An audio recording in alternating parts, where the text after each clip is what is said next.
Hello बच्चों, चलिए प्रश्न को पढ़ते हैं।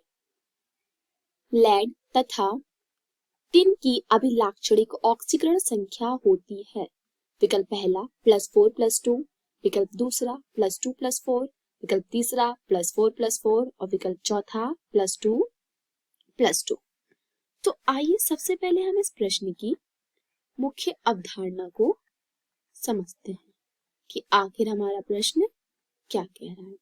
प्रश्न में बोला है कि लेड और टिन की ऑक्सीकरण संख्या अभिलाक्षणिक ऑक्सीकरण संख्या है। तो ऑक्सीकरण संख्या बताने के लिए हम इसे अक्रिय युग्म प्रभाव के कॉन्सेप्ट से समझेंगे। क्या होता है हमारा अक्रिय युग्म प्रभाव? हम जानते हैं जब हम वर्ग में, ये कौन सी फैमिली में आते हैं लेड और टिन? Carbon family. तो चंदू, जी, कई, सैंपल, पीरियड, यानी कार्बन, सिलिकॉन, जर्मेनियम, टिन और लेड। जब हम वर्ग में ऊपर से नीचे की ओर जाते हैं तो परमाणु का आकार बढ़ता है क्योंकि कोशों की संख्या बढ़ती जाती है। अगर हम इनका इलेक्ट्रॉनिक विन्यास देखें तो ये सिलिकॉन जैसे कार्बन, इन सब का इलेक्ट्रॉनिक विन्यास NH2 NP2 इस टाइप का होगा। ये p में इलेक्ट्रॉन भरते जाएंगे।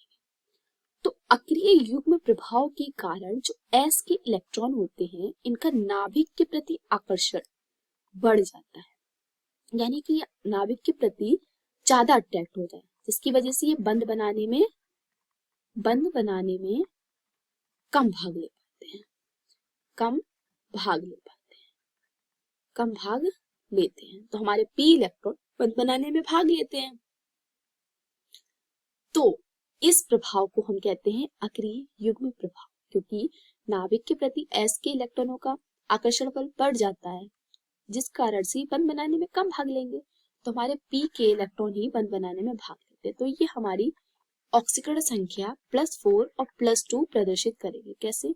+4 इसीलिए क्योंकि इनकी आखिरी कक्षा में टिन और लेड, इनकी आखिरी कक्षा में NH2 NP2 यानी कि 4 इलेक्ट्रॉन है, और 2 इसी वजह से क्योंकि अक्रिय युग्म प्रभाव के कारण से दो s के जो इलेक्ट्रॉन है बंध बनाने में कम भाग लेंगे, लेकिन p के भाग लेंगे। तो 2 p के इलेक्ट्रॉन यानी +4 और +2 ऑक्सीकरण संख्या प्रदर्शित करेंगे। तो हमारा विकल्प +4 और +2 विकल्प पहला सही उत्तर होगा।